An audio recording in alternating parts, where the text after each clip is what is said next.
Conference रखी है इसके बारे में?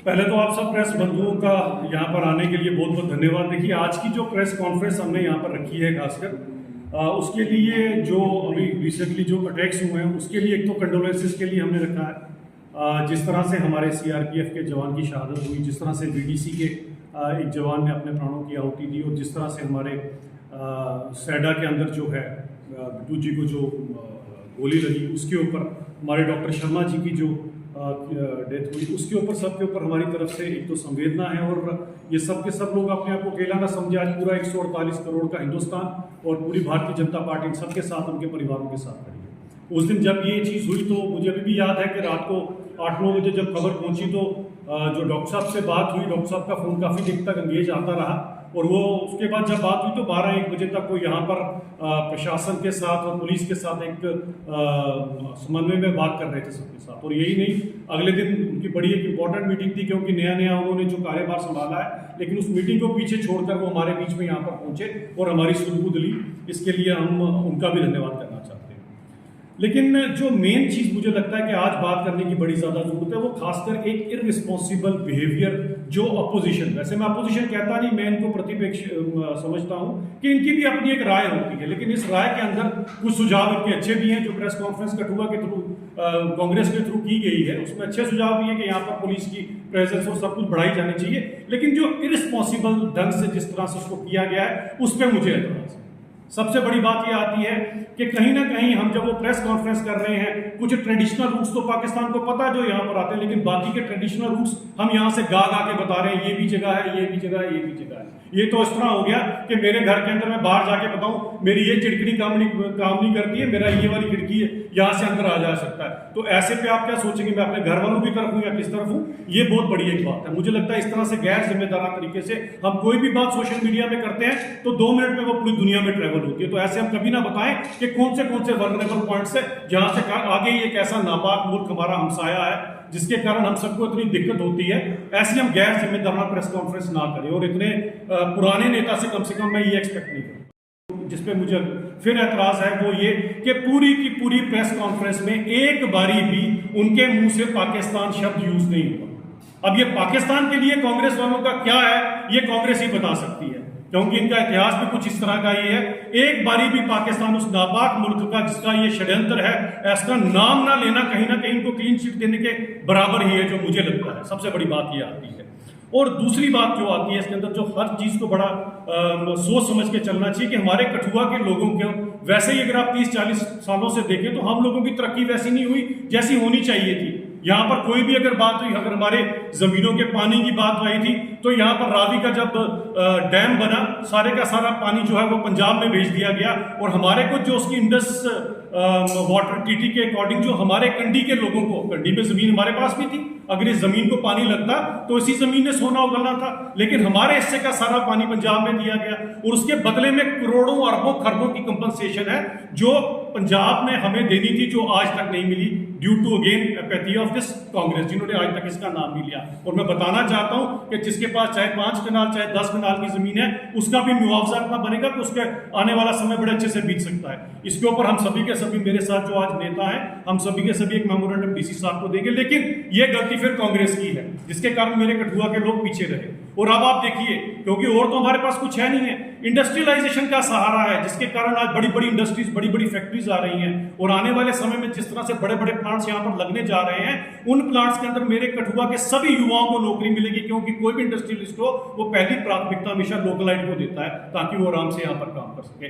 पढ़े लिखे लड़के भी एडजस्ट होंगे, सभी के सभी एडजस्ट होंगे। इतनी बड़ी बड़ी इंडस्ट्री, इतनी भारी भरकम इंडस्ट्रीज आ रही है, मुझे लगता नहीं है आज से 1-2 साल बाद आपको एक भी बेरोजगार कठुए में नजर आएगा। लेकिन फिर मैं आऊंगा कांग्रेस की प्रेस वार्ता की तरफ, वो यहाँ पर ये कहते हैं कि वो दाढ़ी वाले ही नहीं है जो पार से आते हैं, इन इंडस्ट्रियलिस्ट के साथ भी यहाँ पर आके जो है वो टेररिस्ट आएंगे। ये कितना अपने आप में गैर जिम्मेदाराना बात।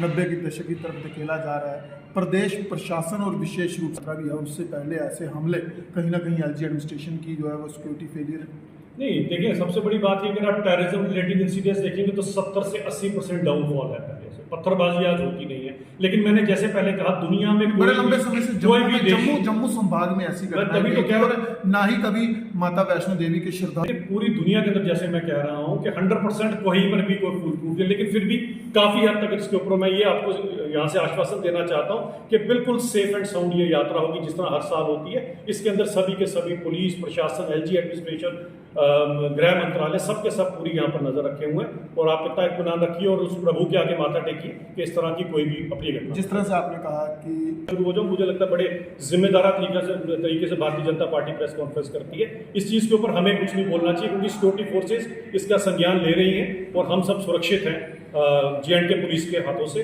भारतीय सेना के हाथों से, बाकी बैट फोर्सेस के।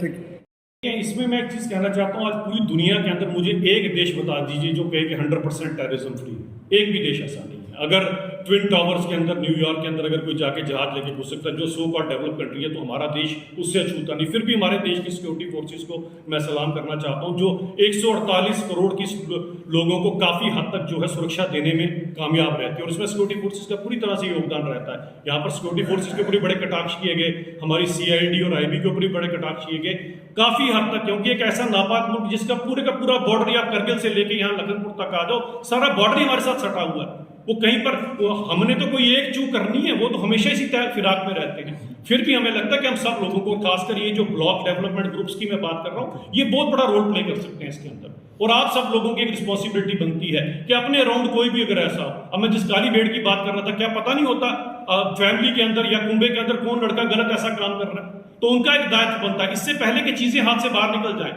उनको खासकर अगर किसी के पास ऐसी इंफॉर्मेशन है, वो हमारे, अगर ये ग्रुप बन जाता है, इसके पास पहुंचाएं या पुलिस और प्रशासन के पास पहुंचाएं, क्योंकि एक छोटी सी गलती से कुछ भी यहाँ पर गलत हो सकता है। सबकी जान बड़ी कीमती है और मैं बताना चाहता हूँ मेरे कठुए के लोगों के लिए, खासकर मैं यहाँ का रहने वाला हूँ, मुझे इनकी जान बड़ी प्यारी है और इनके लिए जान दे भी सकते हैं और कुछ भी कर सकते हैं मिलकर। क्या बॉर्डर को वहीं से चेक लग जाए तो मुझे लगता है कि यहाँ जिस हिसाब की टेरेन है ना हमारे बॉर्डर की, कहीं पर खाई कहीं पर कुछ, इन सब के अंदर 101% आपको बॉर्डर को प्रूव करना नेक्स्ट टू इम्पॉसिबल। वो बेचारे पूरी कोशिश करते हैं कि इसको किया जाए, लेकिन करें क्या? हमारा हमसाया एक ऐसा नापाक मुल्क है जिसका नाम भी लेने से कांग्रेस वालों को परहेज है। अरे कोई एक तो नाम ले लेता उनके अगेंस्ट, तो यहाँ पर दिक्कत यह है कि किस किस को संभाले। सबसे पहले इन लोगों को चाहिए, प्रेस कॉन्फ्रेंस से अच्छा था कि सबके साथ मिलकर कम से कम उस देश की तो खंडन करते जिस जहाँ से सारे का सारा असला, गोला बारूद और ये ऐसे इस तरह के टेररिस्ट आते हैं। तो भाजपा किस प्रकार खंडन करेगी, पाकिस्तान को किस प्रकार जवाब देगी की बात करती है। देखिए वो तो वक्तन फवक्तन इनको बड़े अच्छे ढंग से सबक सिखाया जाता है और वो ज़रूर है। और देखिए संजीदगी देखिए कि हमारे डॉक्टर जितेंद्र सिंह जी ने भी पूरी तरह से ऊपर हर एक जगह पे बात की है, गृह मंत्री जी ने कल मीटिंग ली, उससे पहले प्रधानमंत्री जी ने मीटिंग ली। हर एक चीज़ को लेकर भारतीय जनता पार्टी पूरी तरह से संजीदा है। हर एक चीज़ को लेकर हमारे लिए एक एक शख्स की जान सबसे कीमती है, सबसे इंपॉर्टेंट है। और मैं ये बताना चाहता हूँ कि हम सब सुरक्षित हैं, लेकिन हमें ये भी चाहिए हम अपने अंदर भी ये चीज़ करके और कम से कम एक समन्वय बनाकर रखें, ताकि इस तरह के जो समाज में जो नासुर हैं, जो गलत लोग हैं, वो अपने षड्यंत्रों में कामयाब हैं। अभिजीत सिंह, राकेश मनास जी हैं जो बड़े अच्छे होनहार DC हैं, IAS ऑफिसर हैं, बड़े कैपेबल भी हैं, तो उनको हम अपनी सारी फरियाद लेकर तुरंत इसके बाद अगर कोई मीडिया वाला हमें कंपनी करना चाहता है तो DC ऑफिस में कंपनी कर सकता है, वहाँ पर हम ये करेंगे।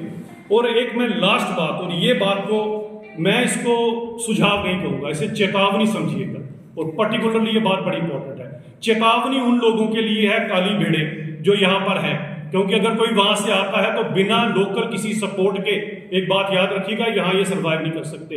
जिस दिन भी अगर हमारे को कोई भी पुख्ता सबूत मिल गया तो मेरे कंडी के और कठुआ के लोगों को कम मत आंकिएगा।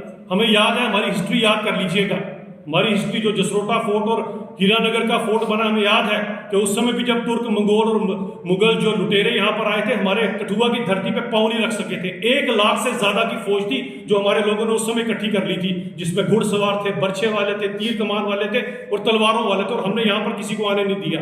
तो खासकर मैं काली भेड़ों को ये सचेत करना चाहता हूँ, ऐसा नहीं है कि पता नहीं होता, पता सबको होता है, लेकिन उसका खमियाजा, उसका पूरा कुंभा भुगतेगा। इसके लिए तैयार रहें। अगर मेरे, खासकर मेरे कंडी के लोगों के ऊपर अगर कोई भी नुकसान हुआ तो इन काली भेड़ों को मैं सचेत कर देना चाहता हूं, इसे चेतावनी ही समझिएगा, इसे सुझाव नहीं समझिएगा। बड़े शरीफ, बड़े अच्छे लोग हैं, लेकिन जब हमारी अपनी इस पर बात आएगी तो हम पीछे हटने वालों से नहीं। कठुआ के लोगों ने कभी पीठ नहीं दिखाई है।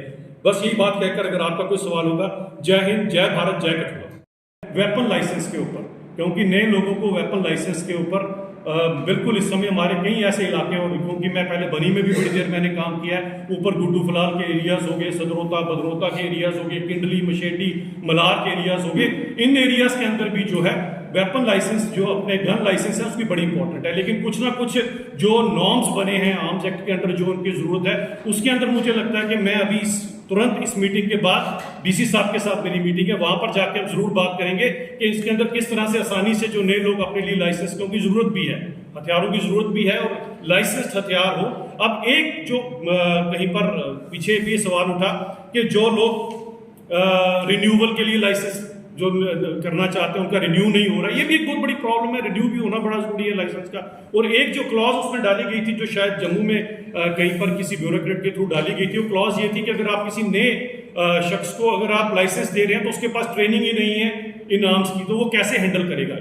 ये संजीदा मामला है। लेकिन हिंदुस्तान में ऐसा कोई इंस्टीट्यूट नहीं है जहां से आप ट्रेनिंग लेकर आओ तो उसके बाद आप वेपन यूज करो, ऐसा कोई इंस्टीट्यूट हिंदुस्तान में है नहीं है। इसके लिए जो मुझे लगा और वो बड़ा इंपॉर्टेंट है कि हमारे यहाँ पर अगर हम ब्लॉक डिफेंस ग्रुप्स बनाए, हर ब्लॉक, हर गांव, 10-20 गांव के ऊपर एक ब्लॉक डिफेंस ग्रुप हो, और वो हर गांव के अंदर आपको कोई ना कोई आर्मी से रिटायर्ड ऑफिसर, पुलिस से या बेड फोर्सेस से रिटायर्ड कोई ना कोई आपको जरूर वहां पर पुलिस पर्सनल मिलेगा आपको। इन सब का अगर एक ग्रुप ब्लॉक लेवल पर बनाया जाए, संजीदा लोग हो जो इस तरह की कोई in case of any event of eventuality एक दूसरे के साथ ब्रेनस्टॉर्मिंग कर इमीडिएटली, क्योंकि फर्स्ट टाइम तो जो इस तरह की जब भी कोई चीज होती है तो सबसे पहले लोगों को इस पे एक्ट करना पड़ता है, पुलिस और प्रशासन तो बाद में पहुंचता है। तो इस तरह से एक बड़ा संजीदा सा ग्रुप क्रिएट किया जाए।